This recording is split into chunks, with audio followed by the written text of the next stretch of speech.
नमस्कार. सगळ्यात महत्त्वाची गोष्ट पहिल्यांदा सांगते, कालसर्पदोष म्हणजे घाबरण्याची अजिबात गरज नाही. याचा आणि मृत्यूचा दूरपर्यंत काही संबंध नसतो. कालसर्पदोष हे 12 प्रकारचे असतात आणि व्यक्तीला त्या प्रकारानुसार वेगवेगळ्या प्रकारचे त्रास होत असतात. तर या व्हिडिओमध्ये आपण कालसर्पदोषाचे 12 प्रकार, त्याची लक्षणे आणि आपण सहज करण्यासारखे उपाय पाहणार आहोत. कालसर्पदोष हे नाव ऐकलं की अनेकांच्या मनात भीती निर्माण होते. काही जण म्हणतात, माझ्या कुंडलीत कालसर्पदोष आहे म्हणूनच माझी प्रगती होत नाही. तर काही जण हजारो लाखो रुपये खर्च करून वेगवेगळ्या प्रकारच्या पूजा करतात, पण उपयोग मात्र काहीच होत नाही. वैयक्तिक माझ्याकडे कुंडली पाहायला आलेले असे बरेच लोक आहेत ज्यांना कालसर्पदोष आहे आणि त्यांनी वेगवेगळ्या प्रकारच्या शांती करून परत माझ्याकडे आलेले आहेत. खरंच माझं एक मत आहे की कुंडली आपली, ग्रह आपले, कर्म आपलं, त्रास आपले, तर इतर कोणी तुमच्या आयुष्यात कसं काय सुख निर्माण करू शकतं? तुम्ही स्वतःच सगळं काही करू शकता. तर पहिला प्रकार आहे अनंत कालसर्पदोष. याच्यामध्ये राहू पहिल्या भावात आणि केतू 7व्या भावात असतो आणि इतर सर्व ग्रह या दोघांच्या मध्ये असतात. तेव्हा अनंत कालसर्पदोष तयार होतो. याचा परिणाम म्हणजे व्यक्तीच्या घरात वारंवार वाद होऊ शकतात. कुटुंबातील किंवा मित्रांकडून फसवणूक होण्याची शक्यता असते.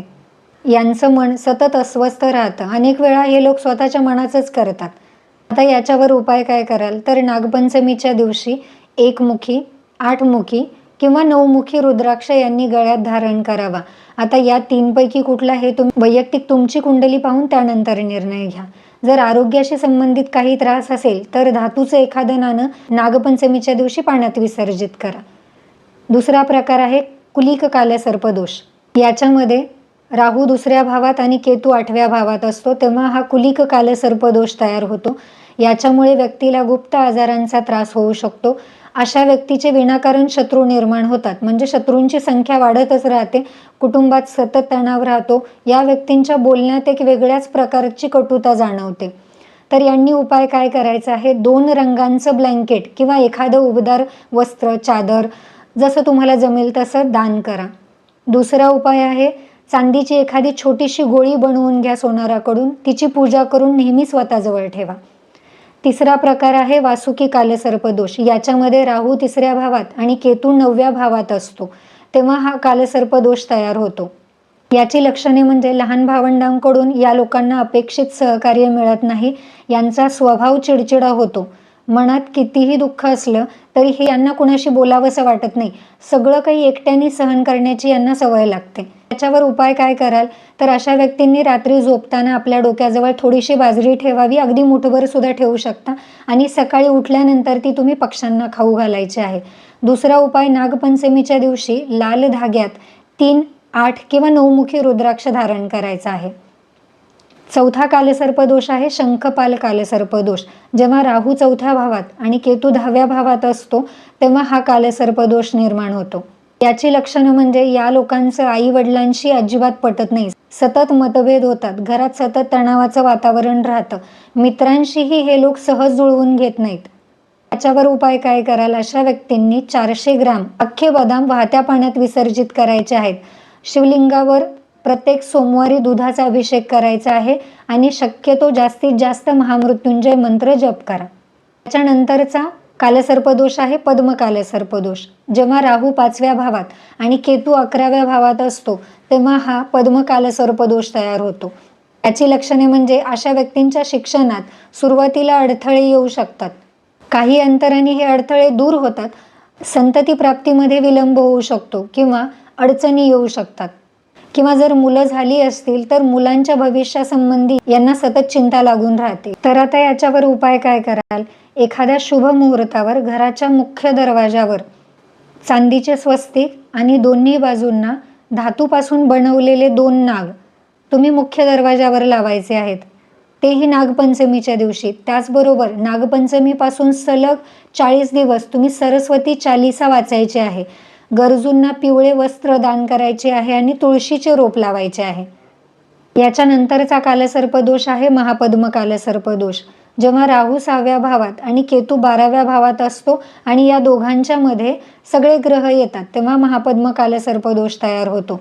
याची लक्षणं म्हणजे अशा व्यक्ती शत्रूंवर विजय मिळवतात. परदेशाशी संबंधित व्यवसायातून यांना लाभ मिळू शकतो. यांचे प्रवास जास्त होतात आणि त्यातून त्यांना यशही मिळतं, पण सतत घराबाहेर राहिल्यामुळे घरातील शांतता कमी होते.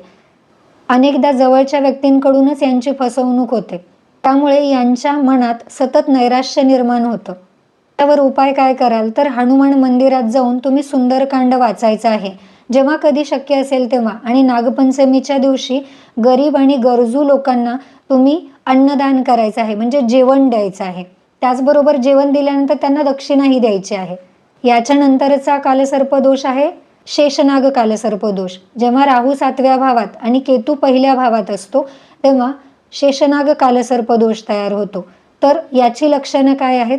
अशा व्यक्तींच्या विरोधात लोक तंत्रमंत्रांचा फार वापर करतात. ते थोडक्यात असं म्हणू शकता की अशा लोकांना नजरबाधा सुद्धा फार लवकर होते. यांना मानसिक त्रास जास्त होण्याची शक्यता असते.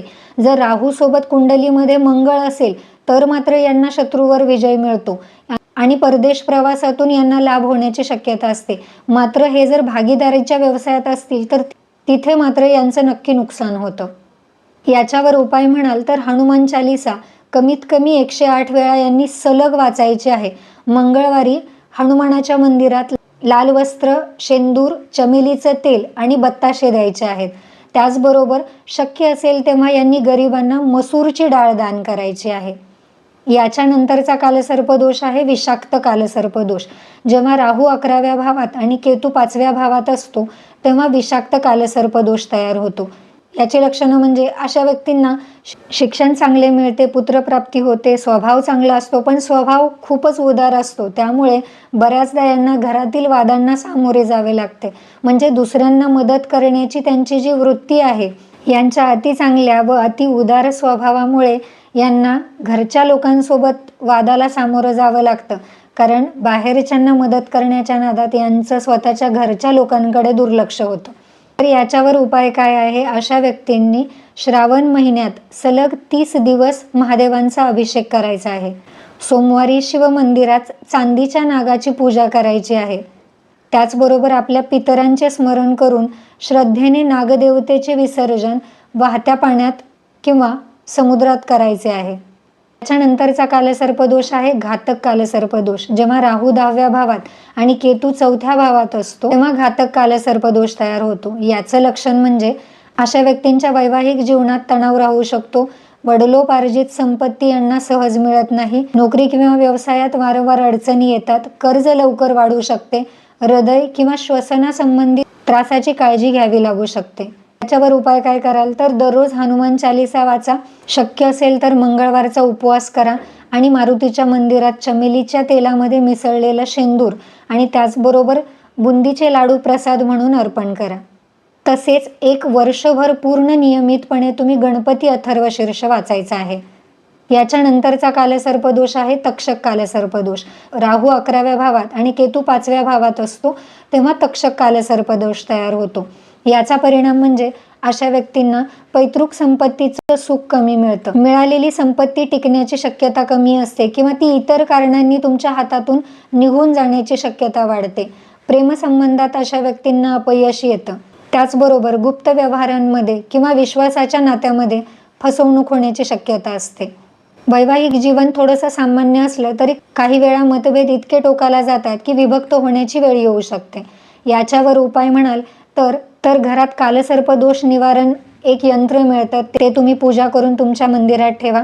त्याचबरोबर 1.25 महिना दररोज ज्वारीचे दाणे तुम्ही पक्ष्यांना खाऊ घालायचे आहेत. याच्या नंतरचा कालसर्पदोष आहे कर्कोटक कालसर्पदोष. जेव्हा केतू 2ऱ्या भावात आणि राहू 8व्या भावात असतो तेव्हा कर्कोटक कालसर्पदोष तयार होतो. याची लक्षणं म्हणजे व्यक्तीच्या भाग्योदयात वारंवार अडथळे येऊ शकतात. नोकरी मिळण्यात किंवा नोकरीच्या ठिकाणी बढती मिळण्यात अडचणी येऊ शकतात. काही वेळा यांना शिक्षण जास्त असून सुद्धा यांना छोट्या पदावर काम करायला लागू शकतं. याच्यावर उपाय म्हणजे दररोज हनुमान चालीसा वाचन करणे. त्याचबरोबर सलग 5 मंगळवार यांनी उपवास करायचा आहे आणि मंदिरात चमेलीच्या तेलामध्ये मिसळलेलं शेंदूर त्याचबरोबर बुंदीचे लाडू प्रसाद म्हणून मारुतीच्या मंदिरात द्यायचे आहेत. त्याच्यानंतरचा कालसर्पदोष आहे शंखचूड कालसर्पदोष. राहू 9व्या भावात आणि केतू 3ऱ्या भावात असतो तेव्हा शंखचूड कालसर्पदोष तयार होतो. याची लक्षणं म्हणजे अशा व्यक्तींना नशिबाची साथ उशिरा मिळते, वडील, गुरु किंवा ज्येष्ठ व्यक्तींशी यांचे सतत मतभेद होतात, धार्मिक किंवा आध्यात्मिक मार्गाबद्दल सतत संभ्रम निर्माण असतो, खूप मेहनत करूनही यांना अपेक्षित यश मिळत नाही. तर याच्यावर उपाय काय कराल? नागपंचमीच्या दिवशी तुम्ही महादेवांची पूजा करायची, त्याचबरोबर गुरूंचा आदर, धार्मिक ग्रंथांचं वाचन आणि गरजूंना अन्नदान, हे सगळे उपाय तुम्ही वर्षातून एकदा प्रत्येक वेळी नागपंचमीच्या दिवशी करायचे आहेत. एक गोष्ट लक्षात ठेवा, कालसर्प दोष आहे म्हणजे आयुष्यात संपलं असा काही अर्थ होत नाही आणि फक्त कोणीतरी तुमच्यासाठी पूजा केली म्हणून तुमचे ग्रह बदलतात असं कधीही होत नाही. सर्वप्रथम तुमच्या कुंडलीत नेमका कोणता कालसर्प दोष आहे हे एखाद्या अनुभवी ज्योतिषाकडून अगोदर तपासून घ्या. त्यानंतरच योग्य मार्गदर्शनानुसार उपाय करा. योग्य निदान आणि योग्य उपाय यांच्यामुळेच योग्य परिणाम मिळतात. तुम्हाला जर ही माहिती आवडली असेल तर आपल्या जवळच्या कालसर्पदोषवाल्या व्यक्तीला नक्की पाठवा. अशाच प्रकारच्या ज्योतिषीय माहितीसाठी आपल्या चॅनलला नक्की सबस्क्राईब करा. व्हिडिओ शेवटपर्यंत पाहिल्याबद्दल खूप खूप धन्यवाद.